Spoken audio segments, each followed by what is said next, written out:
ఈనాడు మంచి వార్త హైలైట్ చేసింది. జనం పెద్దగా క్యాచ్ చేయని పాయింట్ని చక్కగా హైలైట్ చేసింది. 2021 చివరికల్లా ప్రతి గ్రామ వార్డు సచివాలయం పక్కన వైఎస్ఆర్ జనతా బజార్లను ఏర్పాటు చేయబోతున్నాం. పంటల్లో కనీసం 30% స్థానికంగానే అమ్మగలిగితే గిట్టుబాటు ధరలు దక్కుతాయి. రైతులు పండించే 20 రకాల పంటలతో పాటు కూరగాయలు, గుడ్లు, చేపలు, రొయ్యలు కూడా గ్రామస్థాయిలకు తీసుకెళ్లే కార్యక్రమం చేపట్టనున్నాం. ఏడాది సమయం ఇవ్వండి. 2020 ఏప్రిల్, మే నెలలో నిర్వహించిన సమీక్షలు, సమావేశాలు ముఖ్యమంత్రి జగన్మోహన్ రెడ్డి చాలా మంచి. నేను ఇది దాదాపుగా 8 ఏళ్ల నుండి చెప్తున్నా.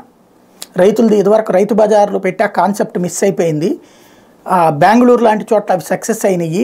రైతులు తీసుకొచ్చి నేరుగా అమ్మేటువంటిది ఇప్పుడు గ్రామ సచివాలయాల దగ్గర తీసుకొచ్చేసారు కాబట్టి అది పెట్టిస్తే బెటర్. కూరగాయలు, ఫ్రెష్ కూరగాయలు నేరుగా తీసుకొచ్చి అమ్మితే బాగుంటుంది అన్నటువంటి, కూరగాయలు కానీ గుడ్లు కానీ ఇట్లాంటివన్నీ కూడా తక్కువ ధరలకి అమ్మేటటువంటి విధంగా ఉంటే బెటర్ అన్న అది పెడతానని అప్పట్లో జగన్మోహన్ రెడ్డి గారు అన్నారు. తర్వాత కరోనా అయిపోయింది. కరోనా తర్వాతన ఆ సంగతే పక్కకి వెళ్ళిపోయినట్టుంది. అది గుర్తు చేసింది ఈనాడు. జగన్ మాయా బజార్లు అంటూ ఖచ్చితంగా ఈ విషయంలో ఈనాడుని అభినందించాలా, ప్రభుత్వం కూడా దీని మీద స్పందించాల్సి ఉంది.